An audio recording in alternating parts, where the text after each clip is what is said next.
Welcome to Celebrating and Taking Charge of ADHD. This is Module 2 on reducing distractions. So before we start, let's get present to being here with a short meditation.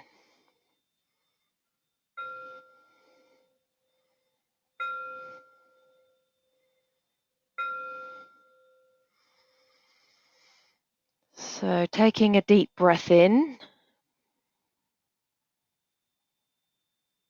and breathing out, keeping the back nice and upright.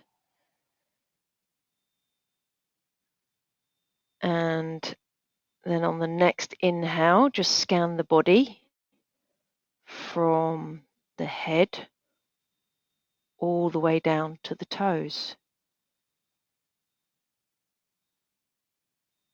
And just checking in now with the mind and just note what's there. And then just putting aside any worries or concerns as we set the intention to focus on reducing distractions.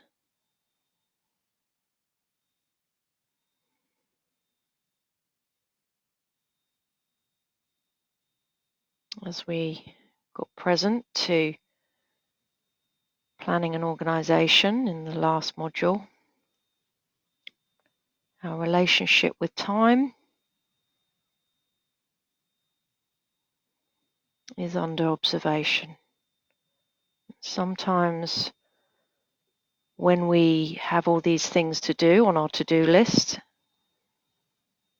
we wander off task and then wonder at the end of the day why we haven't achieved what we needed to achieve. So it's time to put this under the spotlight to find out what causes these distractions. So taking a breath in and breathing out. Opening the eyes, getting present to celebrating the here and now. That we're already good enough just the way we are. But what we're doing here is we're looking at how we can better cope.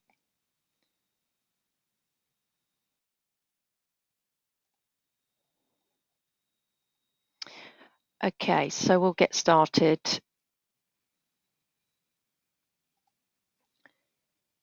So in our group sessions, we basically do introductions and we also celebrate the little small steps that we've taken along the way.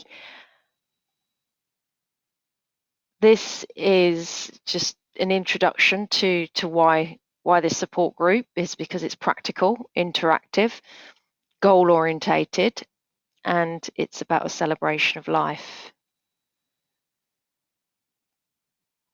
So what we're going to discuss today is we're going to look at why do we get distracted.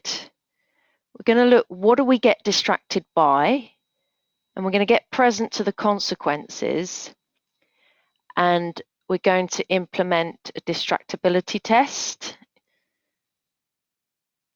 and then we're going to learn how to implement distractibility delay, and then refine our environment to reduce these distractions and introduce you to mindfulness as a tool, an essential tool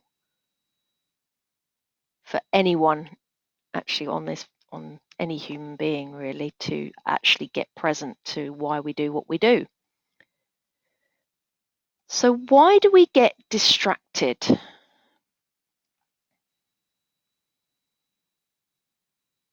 We live in an age where there are more distractions than ever. If you think about it, it's not just one messaging system on the phone or the email. There's many, there's multiple. So some of us have multiple email addresses. Some of us have messages on Facebook, messages on Instagram, messages on Skype, and messages on Signal, which is a new one, WhatsApp. It's all there, and it's very easy to get distracted by things. And basically, mindfulness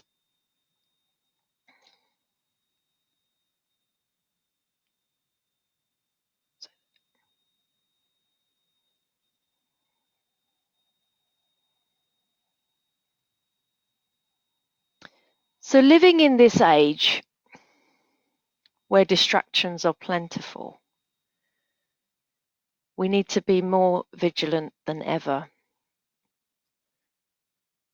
So let's have a look at why it happens. Well, we know that ADHD affects the executive functions in the brain,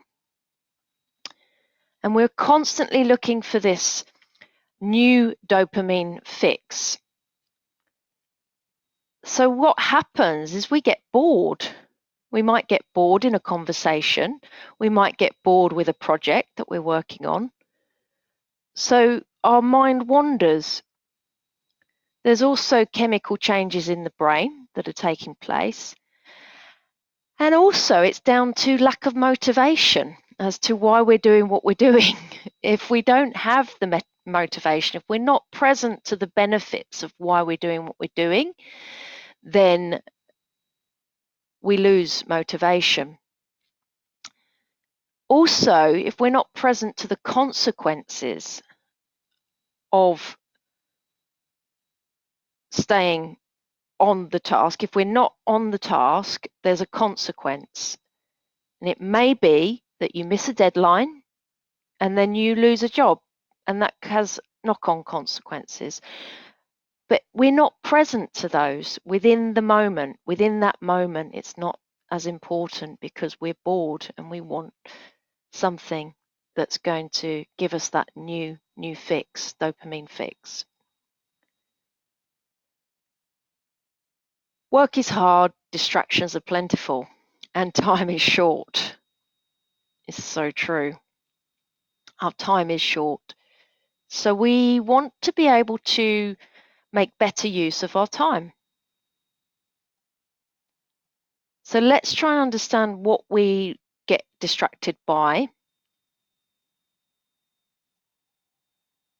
Here's Warren Buffett, one of the most prosperous people on the planet. The most dangerous distractions are the ones you love, but that don't love you back. So yeah, so the ones that you love, they're not loving you back, but then they pull you off task. So it's getting present to that. So what distracts you the most and takes you off task? Take a moment just to think about that.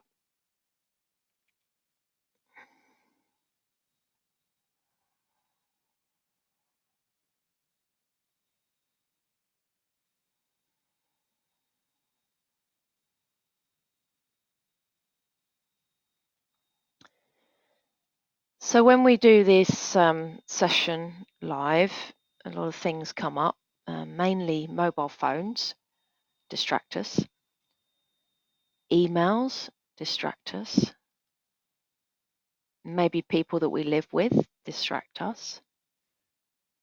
But mostly, the majority is the mind wanders. So what are the consequences on our lives?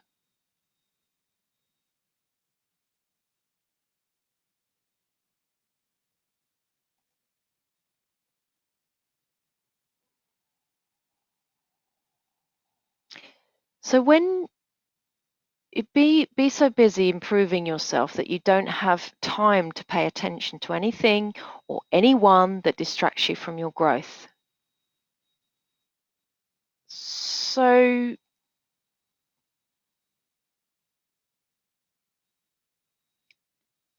this is kind of a double-edged sword, this one. I mean, there's something called actually the too busy syndrome. You're too busy to do this. You're too busy to take on this, too busy to do this, too busy to take time and talk to your partner. This too busyness has a consequence on your life because you're not spending the time on what's important. So it's very much kind of a one-way street to discontentment. Growth is important, and that needs to be focused on. But you also need to pay attention to what's going on around you. So it comes back to knowledge versus performance. So the consequences, the key consequence is performance, isn't it? Our performance suffer, and that could be our performance at work. It could be our performance within the relationship that we hold dear to our heart. Or it could be the performance in our growth. So if we're trying to progress a practice or learn something and we keep getting distracted, then we're not going to actually learn it.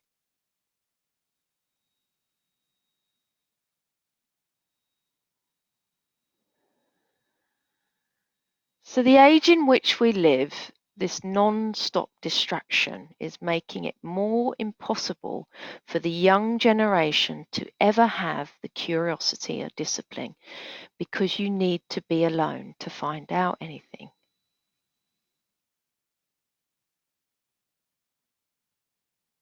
So if we don't have this time for ourselves, and we're all busy texting, or watching this Netflix movie, or playing this game, this video game, then we're never actually spending time alone to find out about us and what we do, or generating any curiosity about anything. Our minds are full constantly.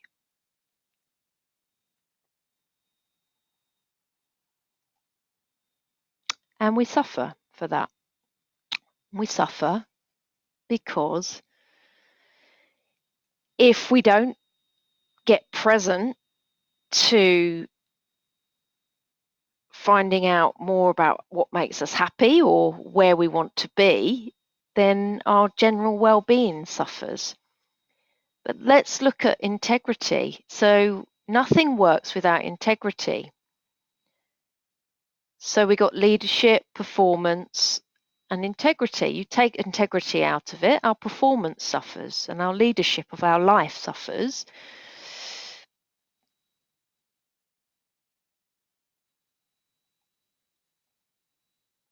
So take a moment to think about the consequences of being distracted in your life. You could pick an example where you strayed off, or maybe failed to complete a task due to a distraction.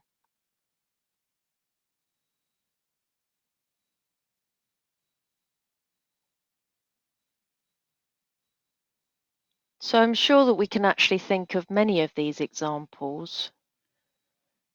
But the consequences it can lead to is that if someone's asked you to do something and you're not able to do it, you complete the task, then it could lead to frustration and anger, which could lead to resignation and that relationship ending, whether it's your boss or your intimate partner. So let's look at how we can start to find out and untangle what's going on within our minds that are causing all these distractions. What are we paying attention to? So we can do this by implementing a distractibility test.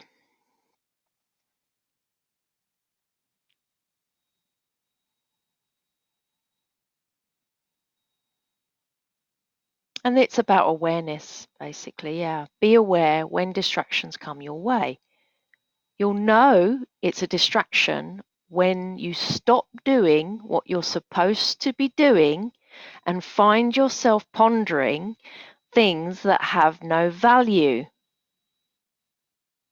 That's when you know you've got distracted. And when you say they're no value, they're not incongruent with the intention that you've set yourself for your life, for your task within that moment. So how do we do it? Okay, so here's what you can do. Is you pick a task, so you choose something that maybe is a bit boring, and you time yourself on that task. So it may be like peeling the potatoes for dinner, or it may be cleaning the downstairs toilet, or it could be a work task, looking for a job. So basically, you set the time for that task. So you say, I'm going to do a 30 minutes on that task. You set the timer, so you can use a timer like the Pomodoro method or a timer on your phone, and you have a notepad beside you and you start doing that task. So every time you off the task, you note down what took you away from it and how long were you away off the task and how did you get back to the task. So you basically note that down with the three columns. For example, if the phone rings, then you note down phone call.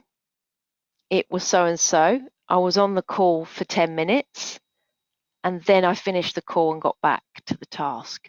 And then after that, you can review it. So when the timer goes for the 30 minutes, you stop, regardless of whether you finished or not, you stop. And then you can review the distractions. And if the phone's gone off 3 or 4 times, you can start to see and say, actually, perhaps I can turn the phone onto silent while I'm doing that particular task for 30 minutes. And then you've instantly reduced that distraction.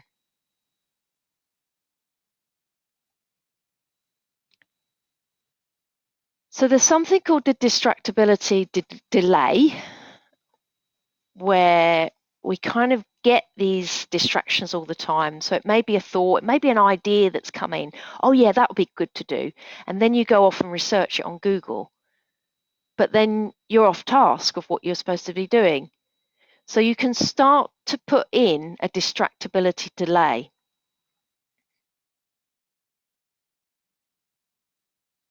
Someone highly successful, the developer of Facebook, I'm here to build something for long term. Anything else is a distraction. He knew exactly where he was going with Facebook. That was his vision. He didn't know exactly how it evolved, but the intention was there and he stuck to it. And now look at it, it's a country. So here's some tools to implement distraction delay. It's having these reminders around you of what's important right here, right now. So you make your mission visual. Your intention is visual, so you can see it. So you can start to see that if you're off task, you just look at it and say, is this task relevant to what I'm going to do? I'm doing. And a reminder of where you're going. You make the consequences real. If you don't stay on task, there's going to be a consequence. What is the consequence? If it's about a job, then you could put a picture of the job centre up because that's the consequence.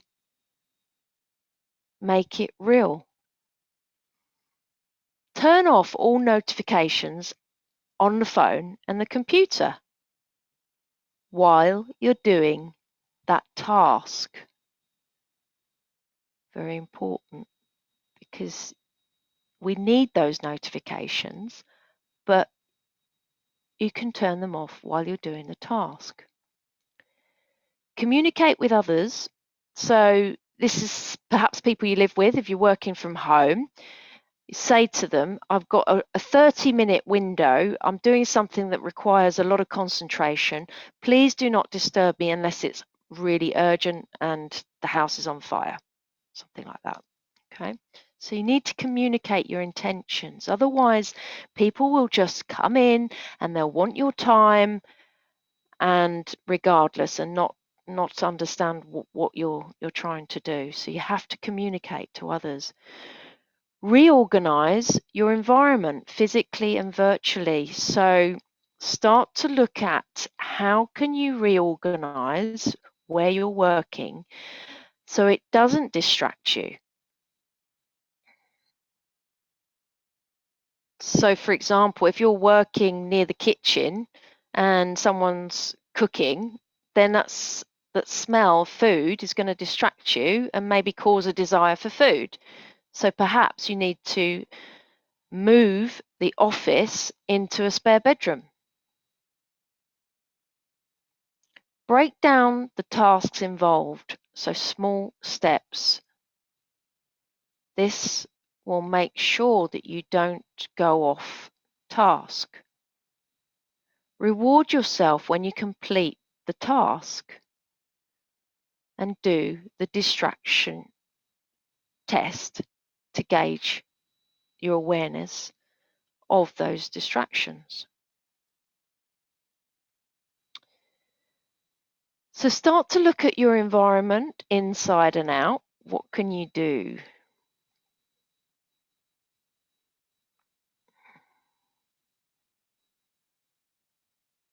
So true, yeah. Don't let mediocrity distract you from greatness. You are all great. Stay focused on being great. Here's some tools. Okay, we've looked at some of this before. Meditation, so decluttering the mind, tidy your workspace, make sure everything has a place so you're not distracted by looking for things, and communicate. So what's the one thing you can take on to reorganize your environment this week?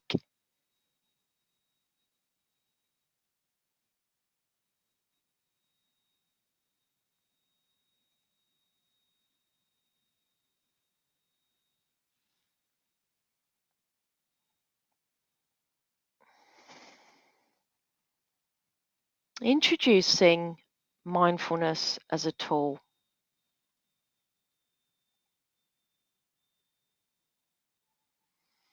So here's a quote from Sharon Salzberg, a famous meditator from the US on love and kindness. Distraction wastes our energy, concentration restores it. This is a really key point because it is all about energy. And if our mind is going from one thing to the next, we just get confused. We absolutely get confused. Now, Tal Ben-Shahar, the founder of Positive Psychology course in Harvard, actually says that when we've got multiple tabs open on our computer, it actually decreases our IQ. It goes down completely like that. So yes, even though we are good at multitasking, it's one of the superpowers of ADHD brain, just be aware that perhaps just to focus on what you're doing and building that concentration can ensure that you reach the goal on that task. So close the tabs down that are not relevant to the task.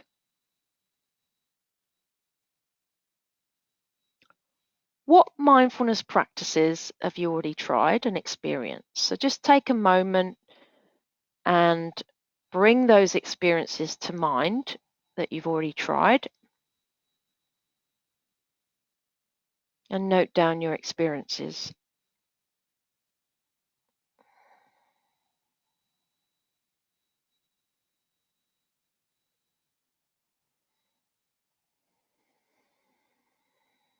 So some things that I guess I tried is just sitting meditation to start with, and found it quite challenging, having the restless part of ADHD coming at play. And then I discovered walking meditation. So walking meditation, I found that was a lot easier because it gets you out of the mind into the body, and you're also moving the body at the same time.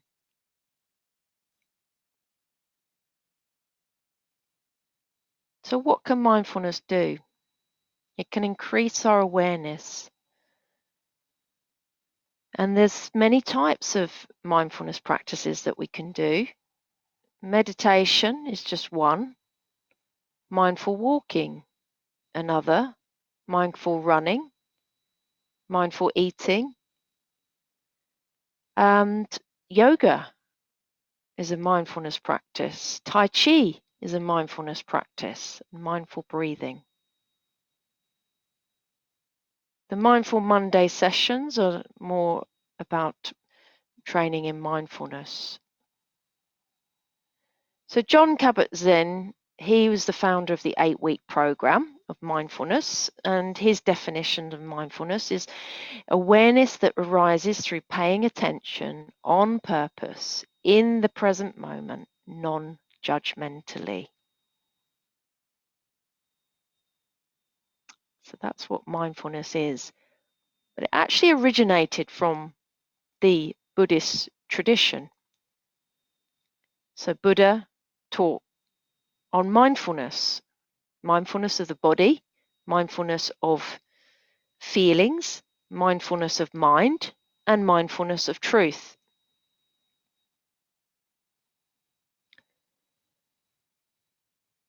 So Robin Sharma wrote the book, The Monk Who Sold the Ferrari.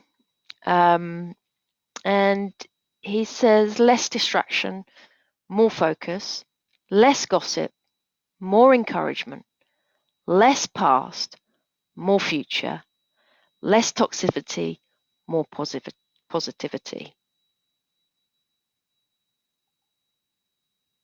So here's the invitation to do the work. Implement a distractibility test. Change one thing in your environment and attend one meditation or mindfulness practice session this week. If you have any questions, you can email me through the site or get in touch and book a discovery call. It'd be lovely to have your feedback. Here's some of the resources. Simon Sinek on overcoming distractions. Driven to Distraction, that's the guide to, it's a good book. And you can find more resources in the tribe member area and videos, etc. And some useful apps to explore. Forest, Be Focused. So these apps will dedicate some time to a particular task and help you stay on track. There's also a research study here, latest distractions on driving studies. So this is another area where we could improve by reducing those distractions while we're driving, because it's split second it can take, and then an accident that can happen. So the next topic is adaptive thinking.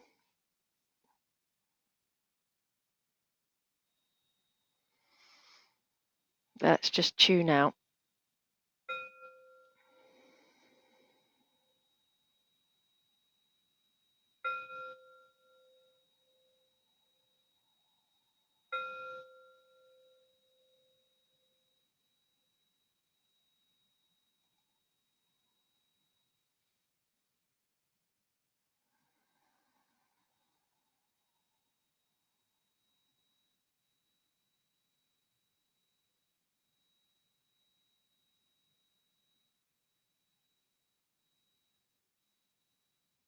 Take a deep breath in and breathe out.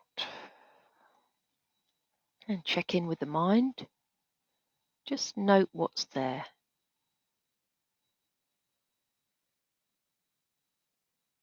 And then slowly opening your eyes.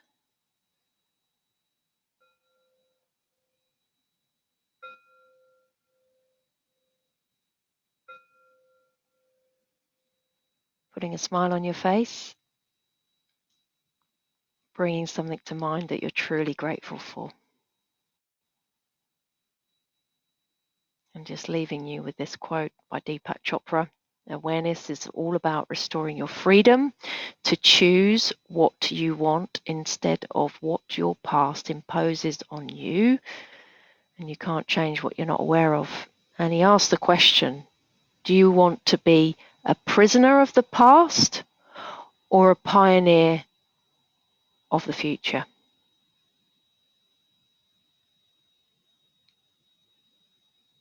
Thank you.